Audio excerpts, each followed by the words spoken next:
June 11th, 2023, 0 hours, 27 minutes, 4 seconds. Police. Hi, I need somebody at Town Hall, and right now there's a man beating a woman. He's bashing her head against a car. And okay, where are you at? Town Hall. Okay, hold on for me. 809 is Signal 20, East Town Hall. Callers advising there's a male beating a woman, bashing her head into the wall. I hear commotion in the background. Respond code 2. Okay, can you hold on a second? Yes. Okay, what does he look like? He has very short, dark hair. He's wearing a black shirt, gray shorts, white shoes. Okay, do you see my officers? Not yet. Police? Yes, right there. Can you go ahead and flag him down? Yeah. I'm upstairs. They're right outside my door. If I come outside, I'm worried that he's... Okay, thanks. I think she's bleeding. Did they... Okay, I'm going to get life care going. What is your name? Okay. My name is... Okay, and are you willing to give a statement if we need one? Sure. What does the female look like? It's hard to tell. She has long, dark hair. She's wearing some kind of gray short-sleeve shirt. Okay, is she white, black, or Hispanic? I can't tell. Okay, that's okay. She That's has all right. light skin. Okay, that's okay. She's sitting on the ground crying. Okay. She definitely needs help.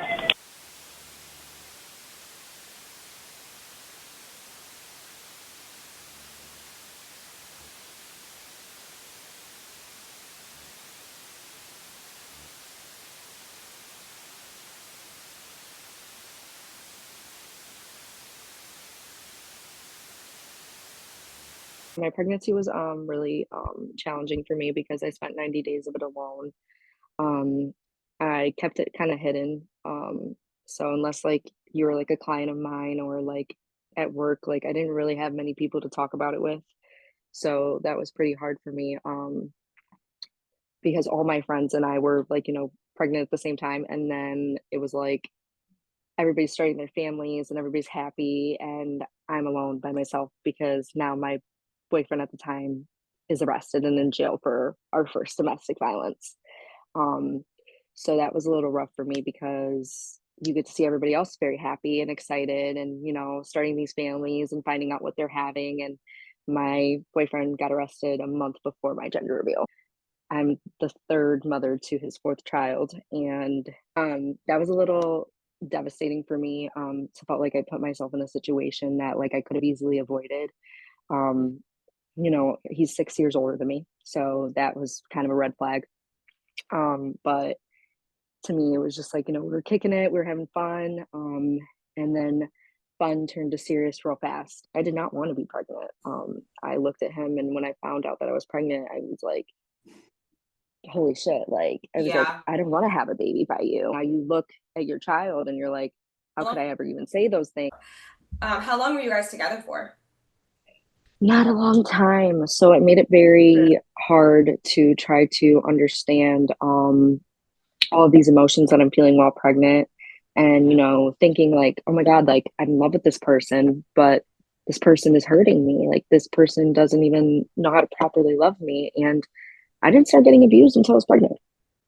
Like, yeah, there was red flags, but I did not start getting physically abused until I got pregnant. He had like a drug problem too.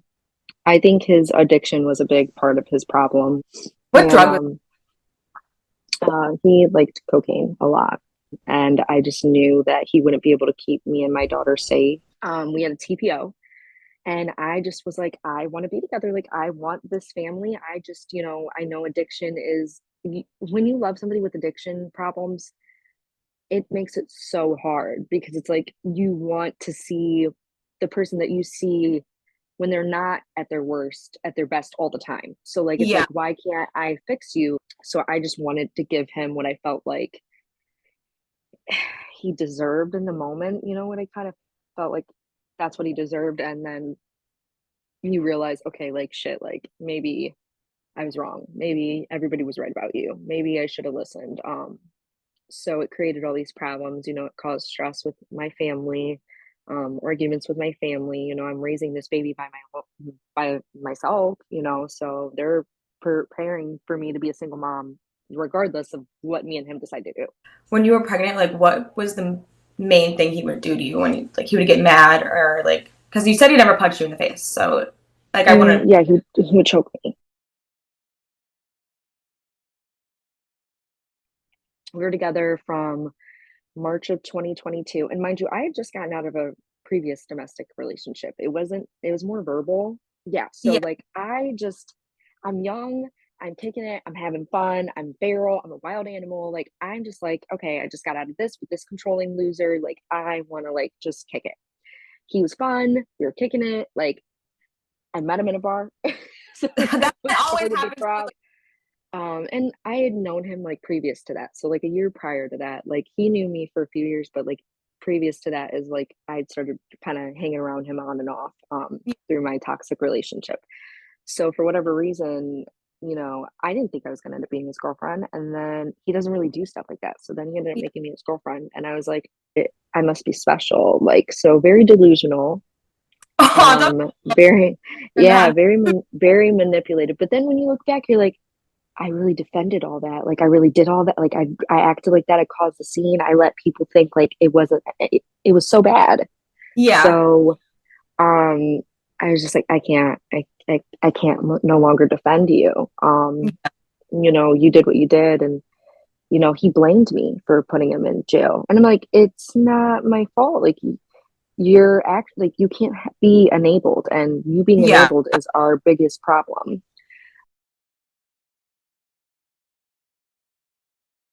Can I ask you something? Yeah. So what was the first time that he like physically did something to you? We were verbally mean to each other a lot. But we had gotten into a fight, and I came at him because I knew he had grabbed my phone and it was going to be a big problem. And Yeah. I kind of went towards him to like kind of attack him, and he like fish hooked me in the mouth and like started gagging me and like threw me into like a milk crate and like held me and pinned me down and like started like grabbing me by my hair and just like kind of like pulling me like I was a yo-yo. Yeah. So I was like, oh, like that's fucked up. I don't remember if that happened right when I found out I was pregnant or if it was right before. He fish hooked you? Like Yeah, yeah, like and then like just like so I had like a cut inside my mouth. Yeah. And oh that's nothing to me. Like when I talk about that, I'm like, oh, like that was just I had like a big bruise on the back of my arm. It was like black, like super dark. I'm anemic, so like even if like you grab me the wrong way, like I'd like black bruises. may I ask this too? How did you hide it from your family the first time?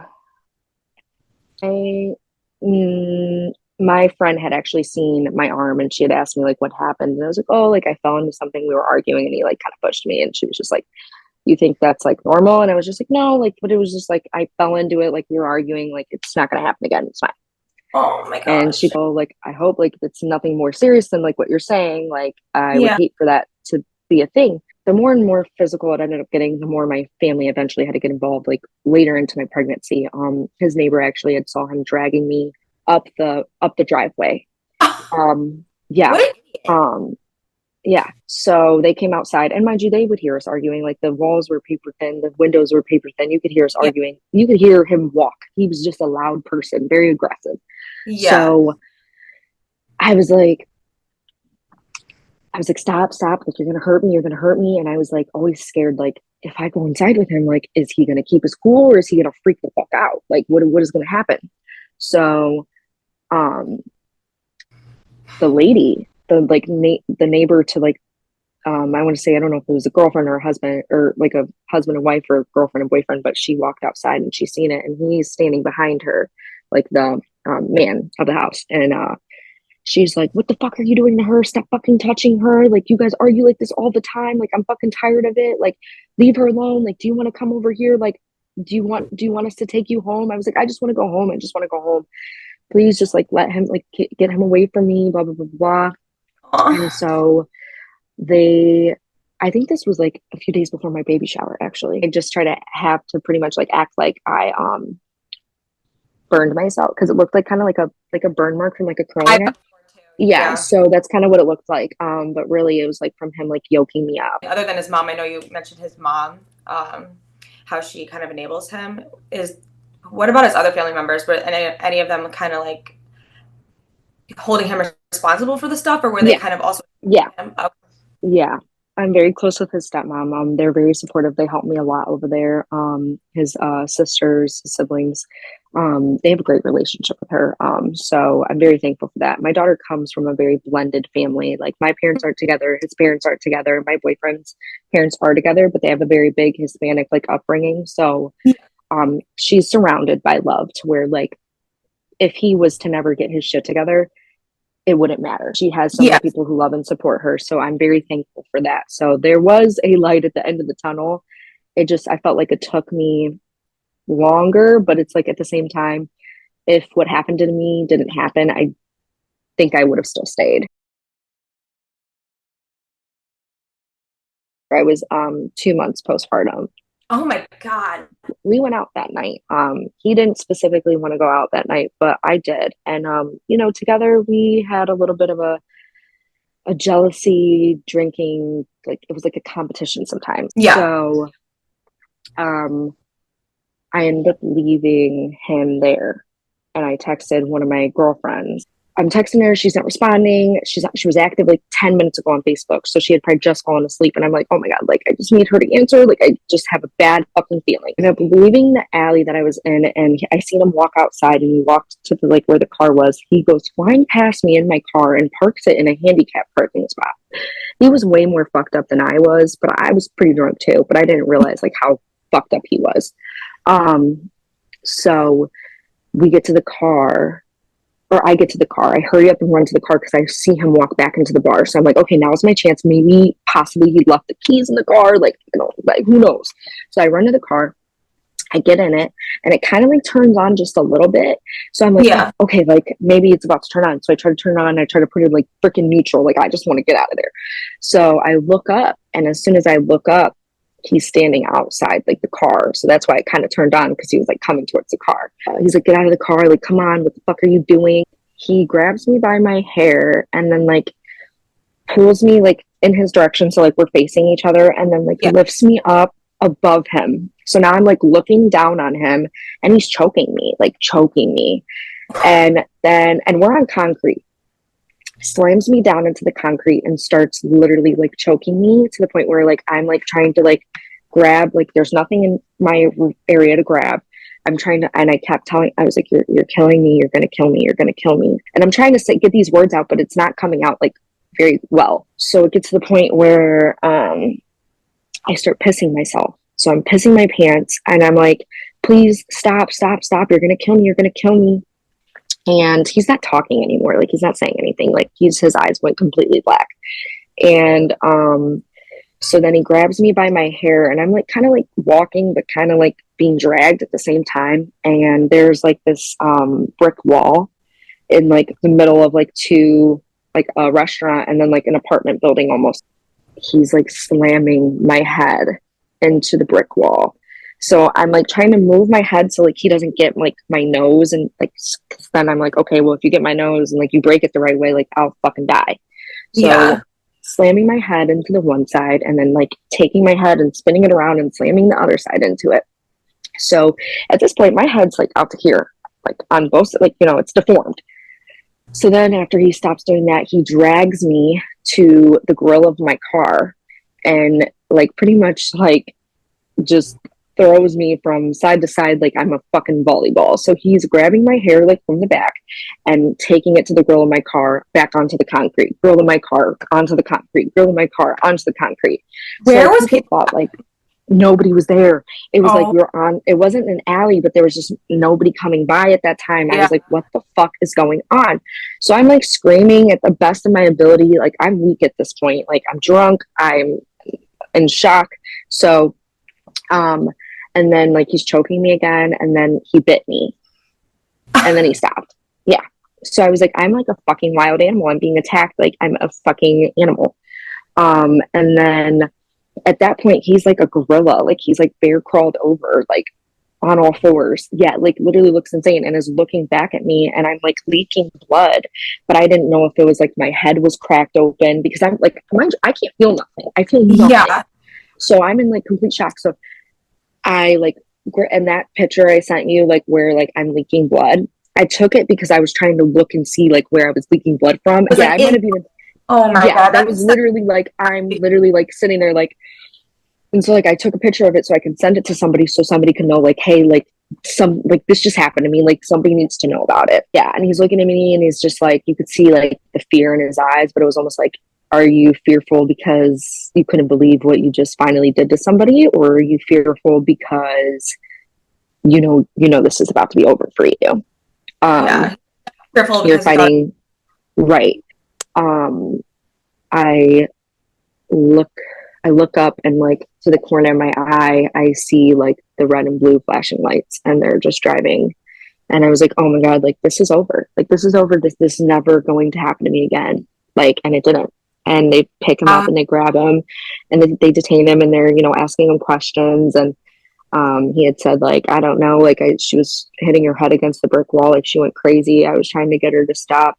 And I'm like screaming, like I'm throwing my flip flops like at him. And I'm like, he tried to kill me. He tried to kill me. Like, and people can hear me in like the alley. Like people hear this.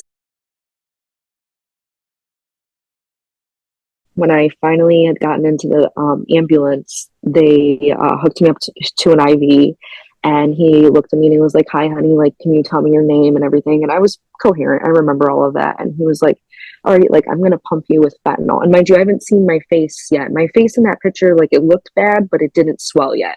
Yeah. So when I got to the hospital, or when we got in the ambulance, he was like, "I'm gonna give you fentanyl and it's gonna help you with the pain." And I was like, "What the fuck? Like, what do I need that for? How fucking bad do I look?" So we get to the hospital and it felt like it took forever to get to the hospital. And it felt like forever for the ambulance to come. Like I felt like I was just gonna die, like waiting there. And they finally get there, and like I said, we get to the hospital, and the hospital was right down the street from where we were at, thank gosh. And we get there, and they're wheeling me inside pretty fast. I was in the hospital for like probably a day and a half. Like once they realized like there was nothing like no brain injury, actually just a really, really bad concussion. Yeah. And Lucky. oh my God, like I was like, what? I can't even believe. And like I literally thought, like, I was like, if you guys don't get me to the hospital right now, I'm gonna die. And honestly, if I didn't get to the hospital and he would have been able to take me home, he would have either probably finished me off, I feel like, or I would have died. I remember like my family like walking into the room and just like I didn't want to see my mom because I just knew like it was just going to be all bad. So like when she seen me, she was like puking, and I was like, oh my God, like get her out, get her out, get her out. Yeah. And when I got to the hospital, like 30 minutes after they gave me the fentanyl, like time frame, I'm pretty sure like this was about what it was. Like 30 minutes later, like they're pumping me with morphine. So I was like, what the fuck? I just had fentanyl. Like, why are you giving me morphine? Like, and I'm at that point, like I'm talking like normal, like nothing ever happened. And people were walking in the room, and I was like, I mean, I was like, like it sucks, but like, I mean, I'm sure he still loves me. Like, I hope. Like, what are we gonna do now? Like, what am I like? This is my family. Like, my family's gone. Like, I don't have a family. Like, this is done. And I just kept crying, and I was just like, I really just wanted this to work. Like, I just wanted to see it through. Like, this is like my fault for loving somebody unconditionally and watching them just tear me down to the point they could do something like that to me. Like, that's just feral. Like that's just that's like I felt like attacked. So in that moment, it's like you have your hands tied behind your back and you lose everything, and you either have the chance to speak up about it and put all of that to rest and like leave, or you don't do anything. My one eye was pried shut, so they wanted to make sure like I didn't go blind, but they couldn't really open my eyes, and they were like kind of crusted shut. So they had to like pry them open. Oh and my like God.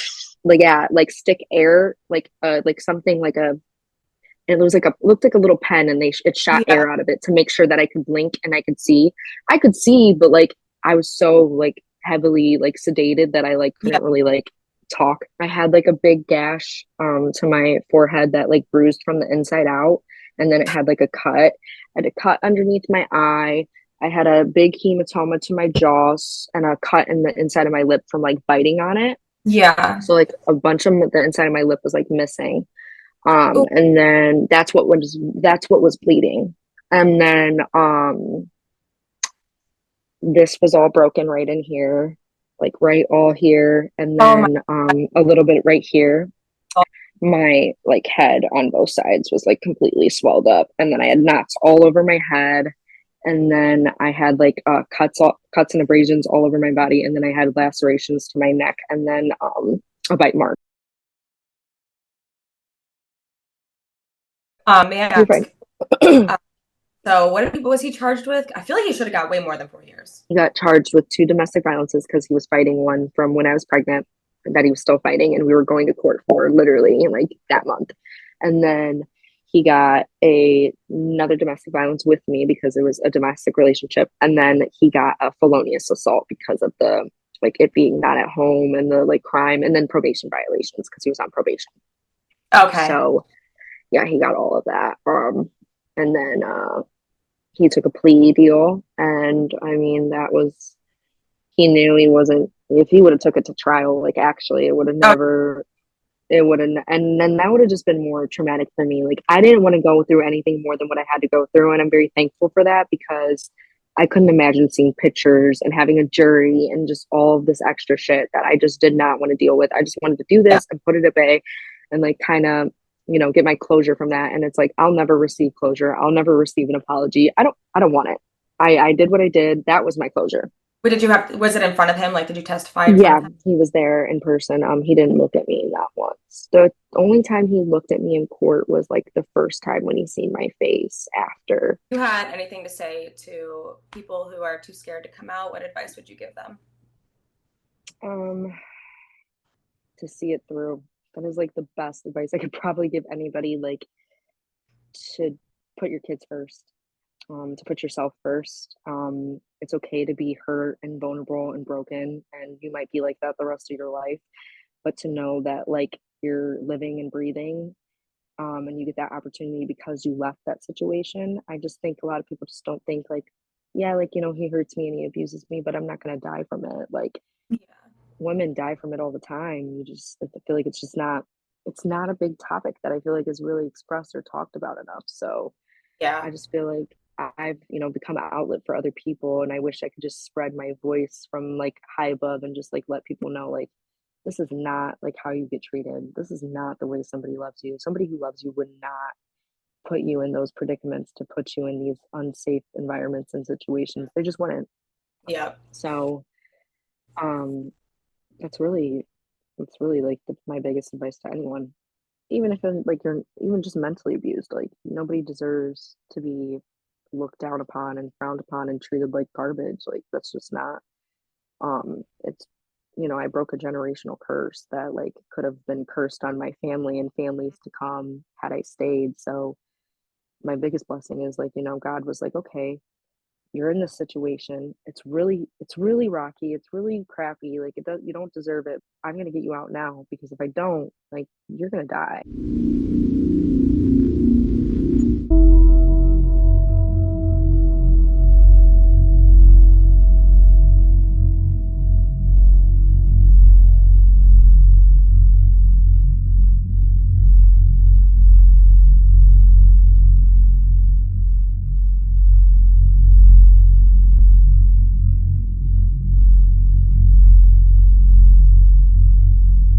National Domestic Violence Hotline, 800-799-7233.